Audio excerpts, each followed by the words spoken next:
My son left the chair beside me empty on the night 400 people gathered to honor my 40 years of service. His name was printed on the place card. The program listed Cameron Morgan as the person who would join me for the final presentation. I had asked him for no speech, no donation, and no promise about his future. I had asked him to sit beside me. At 6:14 that evening, while the first guests were entering the ballroom, Cameron sent me a photograph from Cabo. He and his wife, Sloane, were holding drinks beside a private pool.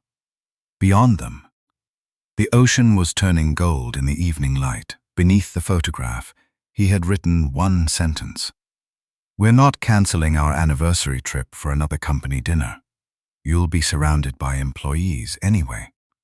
I read the message twice. Then I looked at the empty chair. The ceremony marked 4 decades since my best friend and I had built our first rescue radio in a rented garage. Sentinel Rescue Systems now employed 230 people. Its equipment traveled with firefighters, disaster teams, and rescue crews into places most families prayed their loved ones would never have to enter. Cameron knew this was not another company dinner. He knew I would receive a lifetime service medal. He knew families of fallen first responders would be present.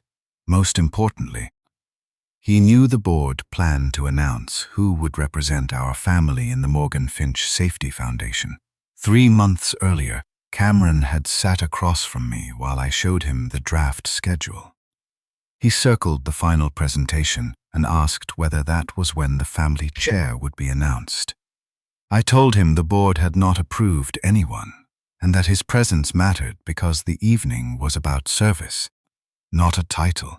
He heard only that his name was under consideration. He simply believed the announcement would belong to him, whether he occupied the chair or not. I typed, "I understand." Then I removed my hand from the phone before disappointment could make me ask a 70-year-old man's question in a child's voice. "Please come because I am your father."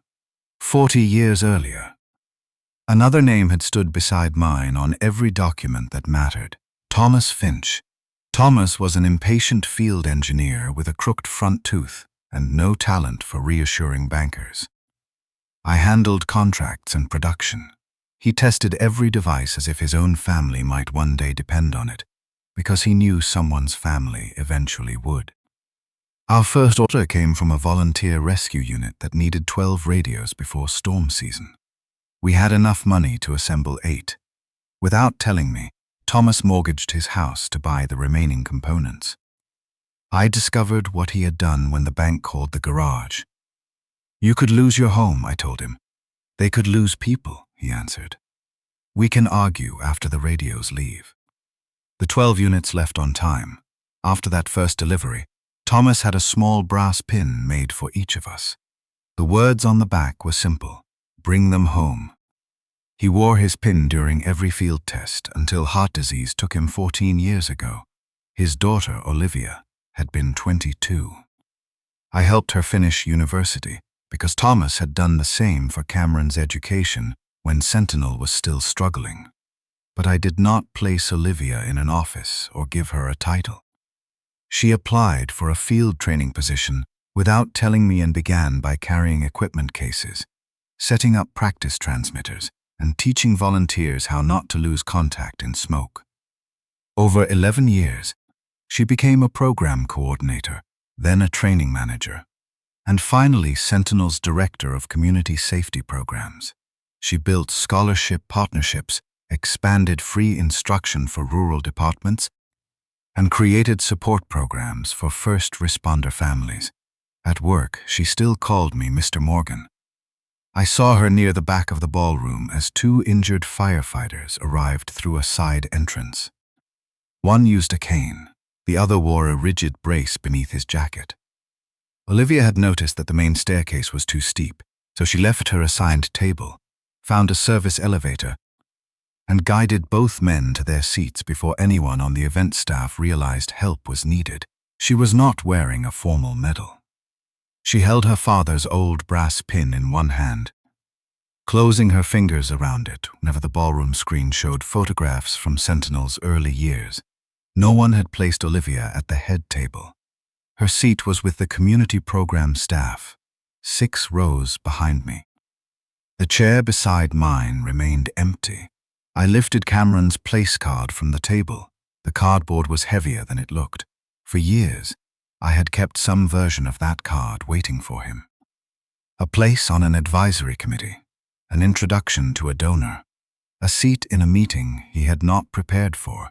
I told myself each opportunity might be the one that taught him to remain after the applause and accept the work.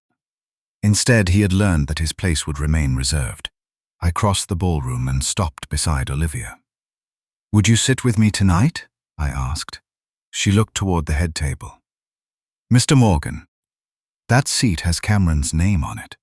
Cameron has chosen another seat. He may still arrive.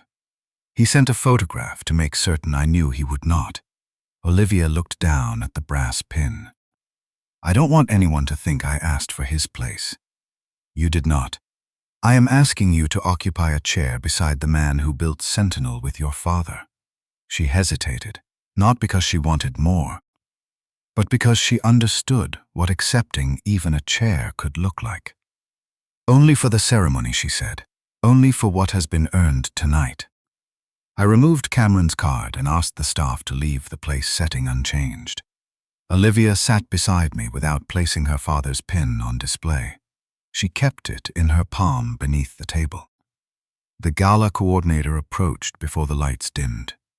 "Mr. Morgan, we received Cameron's acceptance video this morning. He asked us to play it before the final presentation." "Acceptance of what?" She handed me a tablet and pressed the screen. Cameron appeared in a tailored jacket against a neutral office wall. Sloan had clearly arranged the lighting. He smiled directly into the camera. "I'm honored to carry my father's legacy forward and help lead the Morgan Finch Safety Foundation into its next generation." The recording continued with promises about wellness, innovation, and expanding the foundation's reach. He spoke as if the board had already voted. He thanked supporters for trusting his family's leadership. He did not mention Thomas. He did not mention Olivia. He did not mention that he would be watching from a resort in Cabo. "Has this been approved for the program?" I asked. "Rebecca placed it on hold," the coordinator said. She said the appointment language had not been authorized. Before I could answer, Marcus Bell, Sentinel's chief financial officer and the foundation's treasurer, appeared beside her. He carried a dark folder against his chest.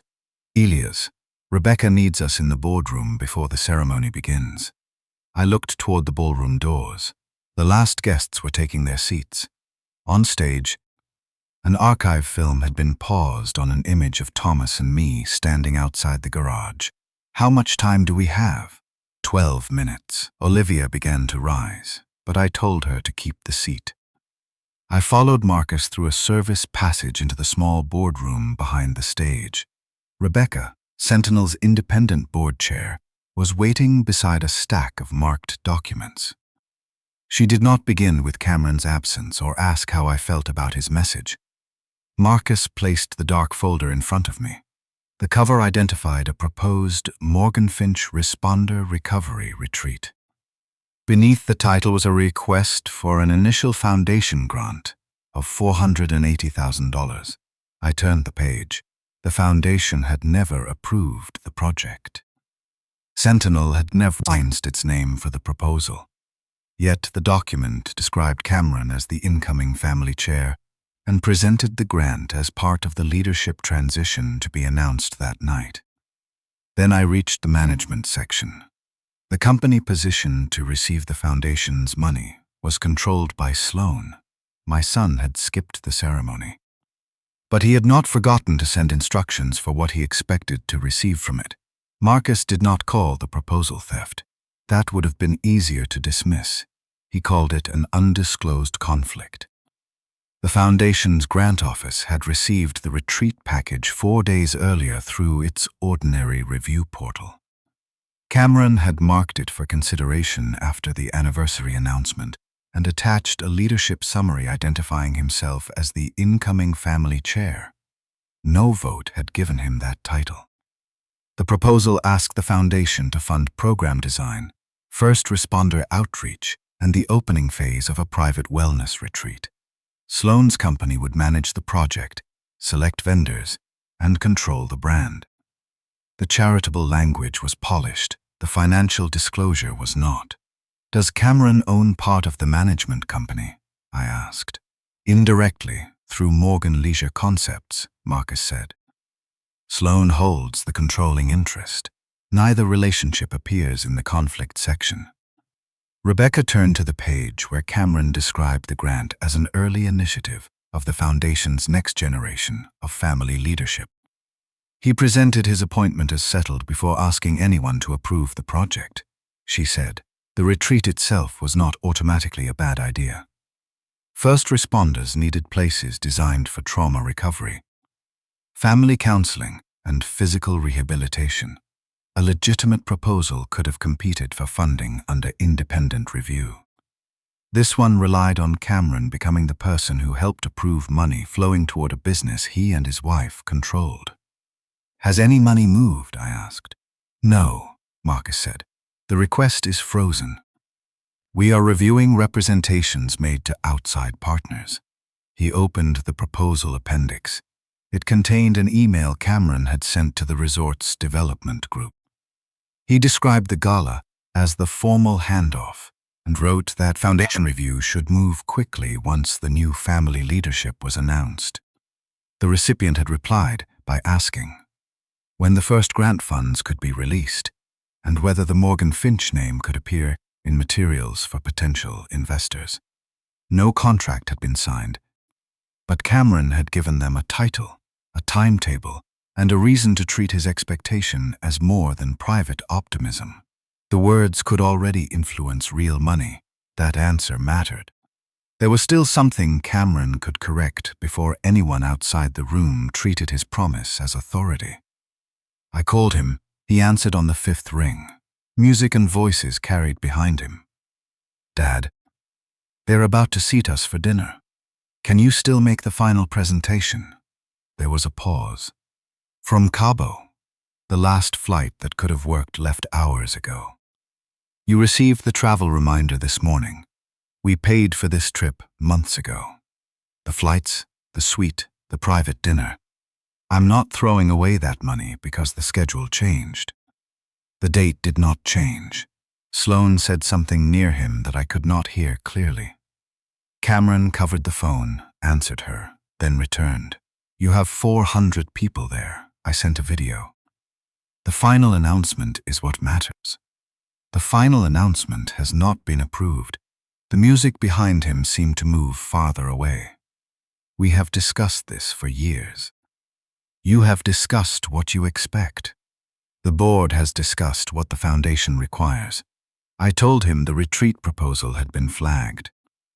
I did not accuse him of stealing or threaten to expose him during the ceremony. I gave him 2 steps he could take immediately: withdraw the proposal until every ownership interest had been disclosed, then join the governance review through a secure video link before the final presentation. "Marcus is turning a technical disclosure into a crisis," he said. "Sloan's company would manage the retreat because she understands hospitality. That is not corruption. It is using qualified people. Then disclose the interest and let qualified independent reviewers decide. This project could help hundreds of first responders. A worthy purpose does not remove a conflict." He exhaled into the phone. "The board paperwork can be corrected next week. Tonight is ceremonial. Play the video, announce the transition, and we'll clean up the forms when I get back." The request revealed more than the missing disclosure. He believed authority should arrive first and accountability could be added later. "Are you and Sloan visiting a possible retreat property in Cabo?" I asked. Another pause. "We looked at one resort while we were here. That doesn't make this a business trip." "Did you tell its owners the foundation was considering a grant?" "I said we expected to have foundation support after tonight." I looked at Rebecca. She had heard the answer through the conference speaker. "Withdraw that representation," I said. Join the review now. Dad, I'm not leaving Sloan alone at our anniversary dinner to defend a proposal everyone already knows you support. You never asked whether I supported it. He became quiet. I had left the door open. He could not walk back into the ballroom, but he could still step away from the false claim, disclose the conflict, and accept that the board owed him no title. They're waiting for us, he said. We'll talk after the announcement. The call ended. Rebecca closed the proposal folder. That satisfies the question of whether he understood the conflict. It does not decide who should lead the foundation, I said. No, that work began months ago. She placed another file in front of me.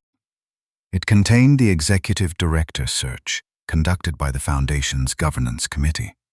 The position was operational, not ceremonial.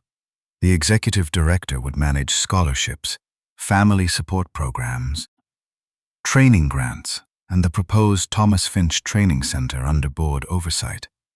Olivia had been one of 3 finalists. I had known she was being considered. I had not known the committee had completed its scoring. Rebecca had kept me outside the final interviews because of my history with Thomas. Olivia's file did not begin with her surname. It began with 11 years of results. She had rebuilt field instruction after departments reported that complicated setup procedures were causing avoidable communication failures. She expanded rural training without reducing the family assistance budget. When donors wanted their names placed above those of fallen responders, she protected the program and risked losing the money. She had also refused to let the committee treat her father's role as a qualification. Rebecca showed me a line from the interview record. My father helped build this company. That does not mean I inherited the right to lead its foundation. The committee had ranked her first. Why was the vote delayed? I asked. Because you requested one final review of Cameron for a family chair role, Rebecca said. The positions are not the same, but placing him above the foundation while appointing Olivia to run it would make her responsible for his promises. I had called that balance.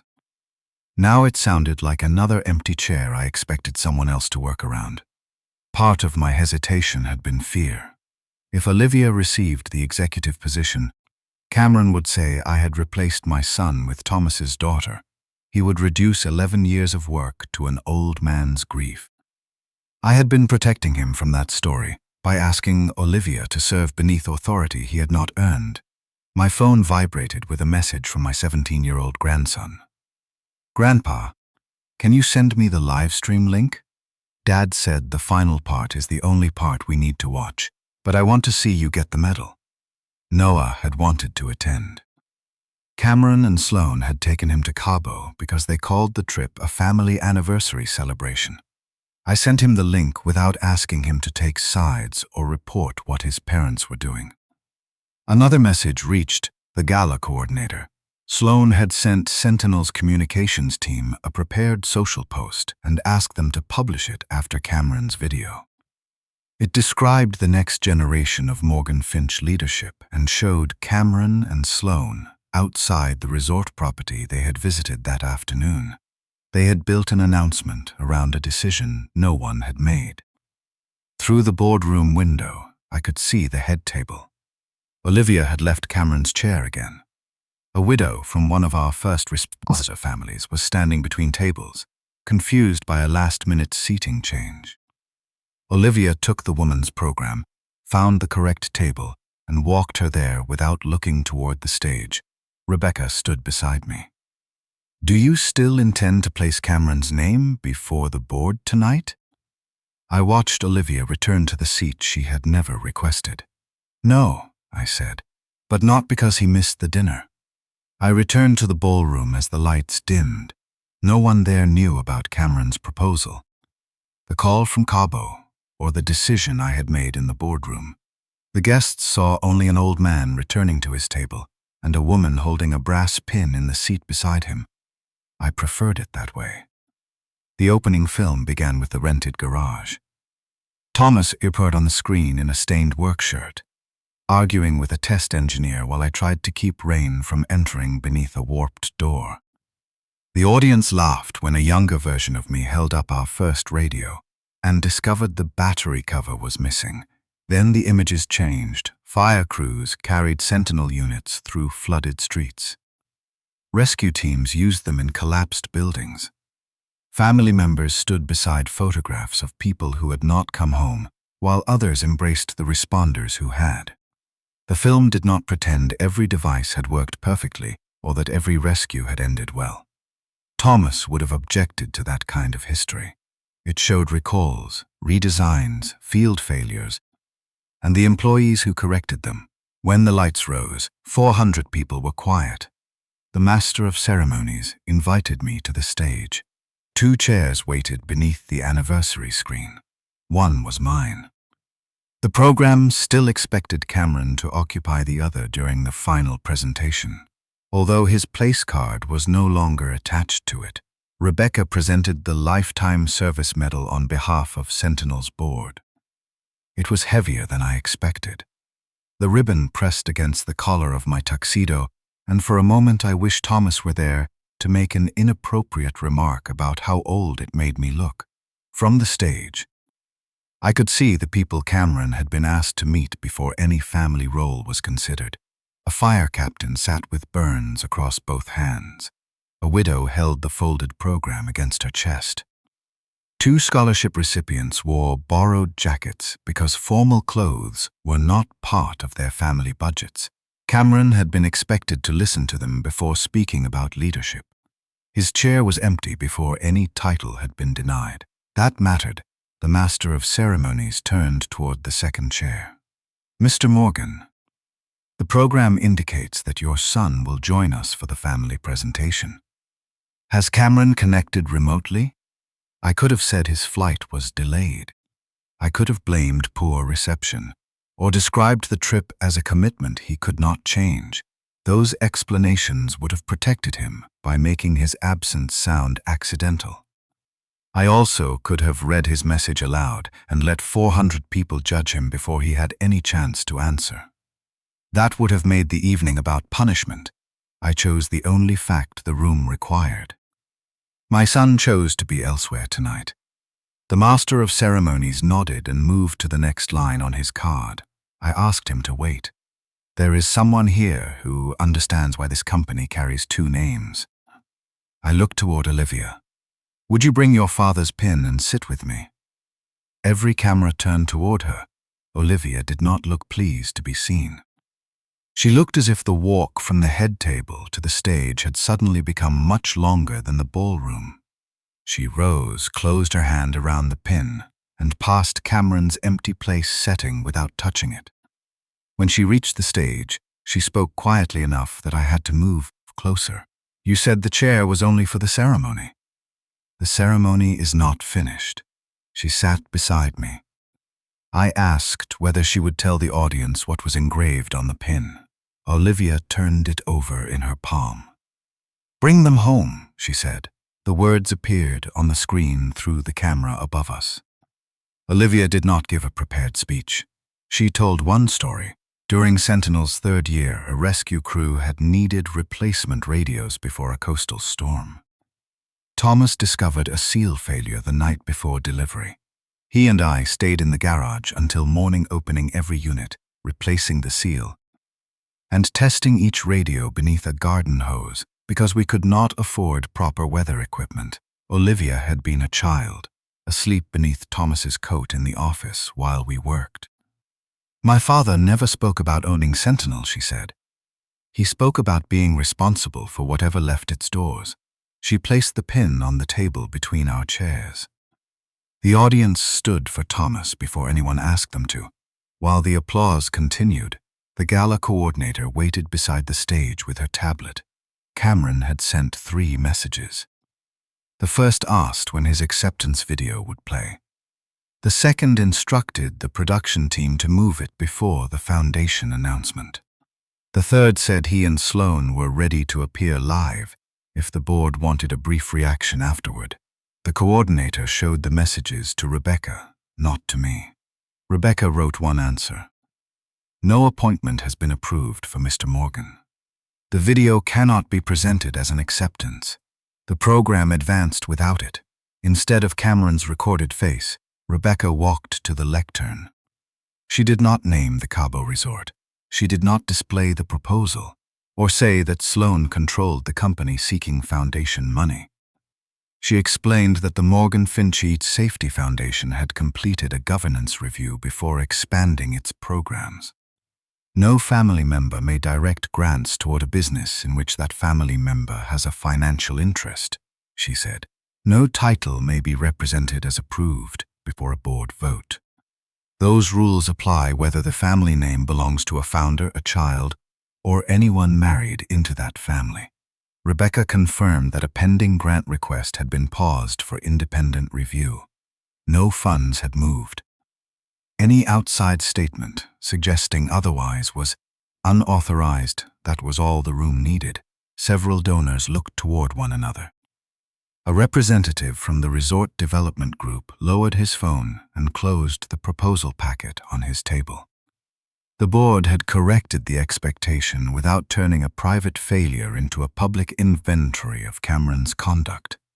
At the edge of the stage, the communications director received a request from Sloan to cancel the prepared Next Generation post. Sloan had understood the boundary as soon as Rebecca stated it. My phone remained face down in my pocket. I could feel it vibrating against my jacket as Cameron tried to reach the coordinator, Marcus, and then me. The ceremony continued with awards for field trainers and community partners. That gave the foundation board time to complete the vote whose files, interviews, and conflict reviews had been circulating for weeks. The decision did not begin when I removed Cameron's place card. The chair had only forced me to stop delaying it. Before the final presentation, Rebecca asked Olivia and me to meet her backstage. Olivia entered, still carrying Thomas's pin. "What is happening?" she asked. Rebecca handed her the written appointment resolution. Olivia read the first page, then stopped. Not because Cameron didn't come. It was not a question. "No," I said. "Not because of one chair or one dinner." Rebecca pointed to the review date at the top of the file. "You were shortlisted months ago. Your interviews were completed before this gala. The committee ranked you first, and the board has now approved the appointment based on 11 years of work." Olivia kept reading. "Cameron will say I took something from him."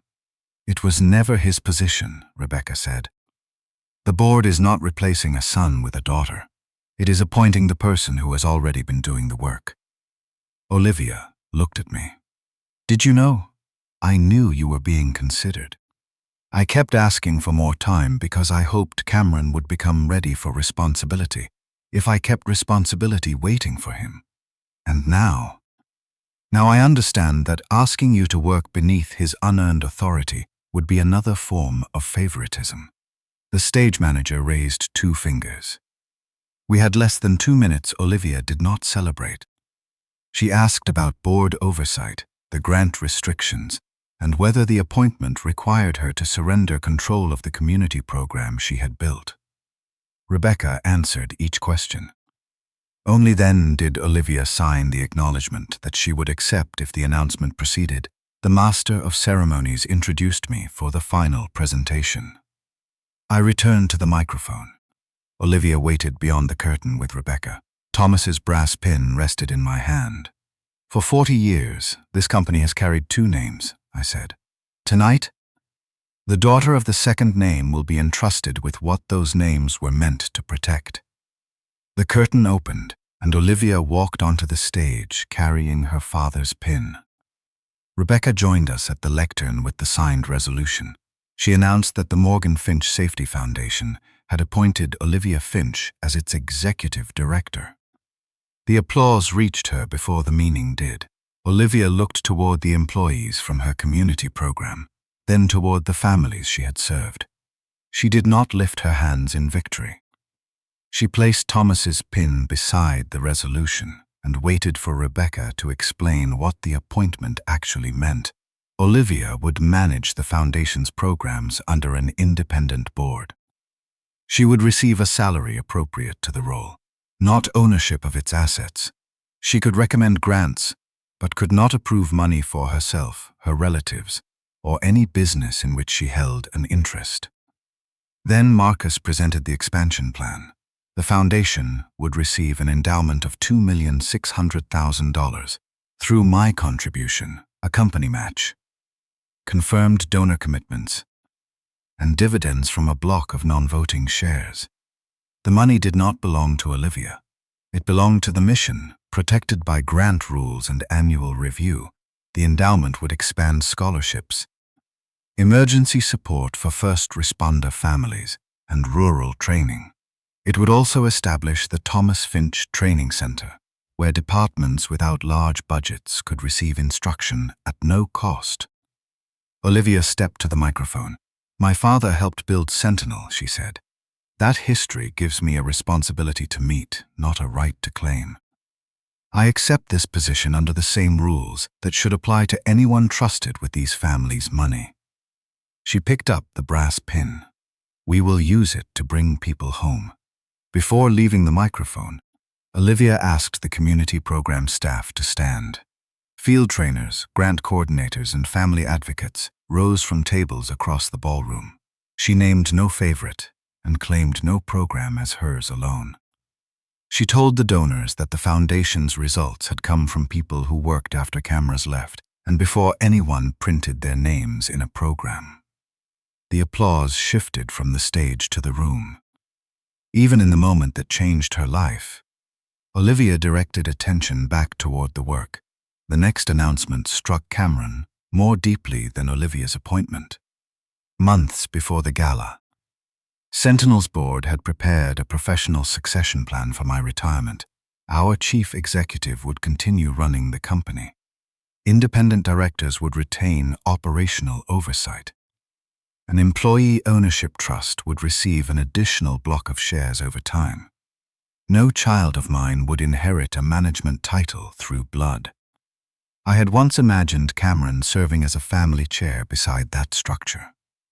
The role had never been approved, and after the governance review, it would not be created for him. My personal estate remained separate.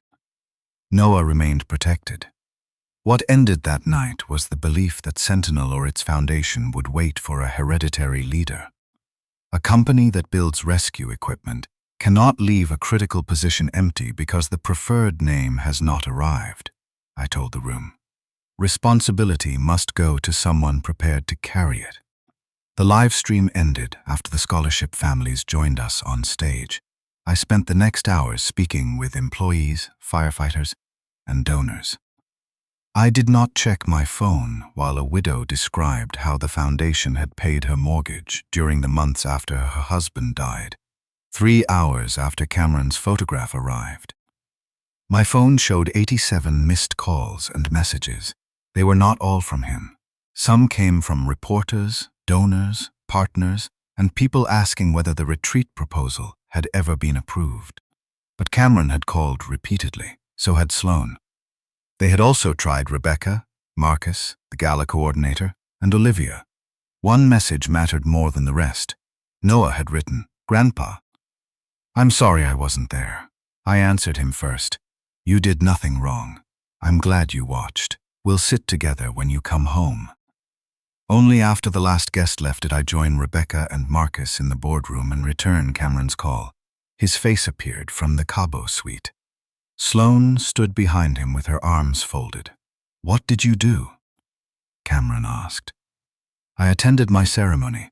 You gave my position to Olivia because I missed one dinner? It was never your position." Sloan leaned toward the camera. Olivia used an emotional moment to take control of a foundation she never owned. Rebecca answered before I did. Olivia was selected through an independent search. She controls no assets and serves under board oversight. The review began months before tonight. Our retreat could have helped hundreds of first responders, Sloan said. Then it can seek funding without your family name guaranteeing approval, Rebecca replied. Marcus explained the immediate requirements. The proposal would remain frozen. Cameron and Sloan had to send written corrections to the resort group, and every partner who had been told Cameron was the incoming chair. They could resubmit only after full disclosure and without any promise of foundation support. Cameron stared at me. "You could have delayed the announcement until I got home. You asked us to announce authority first and correct the paperwork later. That is why delay was no longer responsible. I'm your son. That gave you the seat beside me.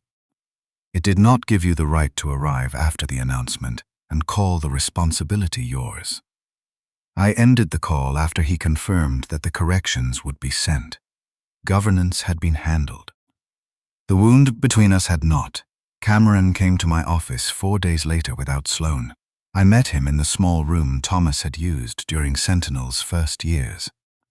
His old drafting table still stood beneath the window. We had preserved the room without turning it into a shrine.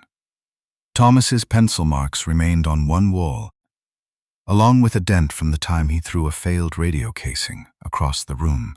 Cameron stayed near the door. "You humiliated me on television. I did not read your message, show the Cabo photograph, play your video, or name the business receiving the proposed grant. Everyone saw the empty chair. Because it was empty. You knew what people would assume. They knew only that you were absent. The people who connected that absence to the retreat did so because you had already introduced yourself to them as the incoming chair." He looked at Thomas's drafting table. "You raised me to take over. I raised you to understand the responsibility. You remembered only the takeover. So Olivia gets everything. Olivia received a job with oversight. Employees received ownership through a trust. First responder families received a protected endowment. You keep describing responsibility as a prize because that is how you intended to use it." His anger weakened, but it did not become understanding. "What happens to me now? You remain my son. Noah remains my grandson. Neither relationship depends on a foundation title." I told him there would be no family chair appointment and no automatic path into Sentinel's governance. If he wanted to become eligible for foundation service in the future, he would have to remove every business conflict, complete governance training, and spend at least 1 year working without pay in a community program. He would have no vote during that year and could not use my name or the foundation's name to raise money. "You want me to prove myself like an applicant, like anyone asking to be trusted. And after a year? The board may consider you. I will not guarantee the answer." He picked up a photograph of Thomas and me beside our first delivery van. "You chose his daughter over your son. I chose the person who had already accepted the duty. You believed your name would remain on the chair whether you showed up or not. That night, you learned the chair was never the inheritance." Cameron set the photograph down carefully. He left without asking me to change the decision. I remained in Thomas's office after the door closed. Cameron had once sat beneath that same window at 12 years old, sorting radio screws into paper cups while Thomas teased him for losing count. I remembered how proudly my son had carried the first finished unit to the testing table. The boy had not been born entitled. I had helped teach the man that every missed responsibility would be covered until he returned. Ending that lesson at 70 did not feel like victory. It felt like admitting how long I had participated in the mistake. 6 months later, the Thomas Finch Training Center opened beside Sentinel's original workshop. Olivia led the first session for rural rescue teams and first responder families. The retreat proposal had been withdrawn. Sloan's company abandoned its claim to foundation backing, and Cameron lost partners who had relied on the title he never held. He completed the governance course and began his year of community service. He had no office, no vote, and no place on the opening program, but he came. I sat in the audience instead of on stage. Noah arrived on his own and took the chair beside me. Cameron came after the program began and stood near the back until an employee brought him an ordinary folding chair. Noah watched his father sit down and asked whether that meant Cameron would eventually join the foundation. I told him attendance was not a contract, and one good decision did not erase the others. It was simply the first thing trust required, showing up without demanding to be rewarded for it. At the front of the room, Olivia placed Thomas's brass pin inside a glass case. The engraving faced outward. Bring them home for years. I believed being a father meant keeping my son's place open until he decided to arrive. Thomas had taught me something different. In rescue work, an empty position could not remain empty because of the name written beside it. Someone capable had to step forward. Olivia did. Cameron did not lose his family that night. He lost the belief that family would wait forever, while he treated responsibility like a reservation held in his name. If your own child skipped the one night you asked him to stand beside you, but still expected to inherit the responsibility you had spent 40 years building, would you keep his seat open? Or would you give it to the person who had already proven she understood what it meant?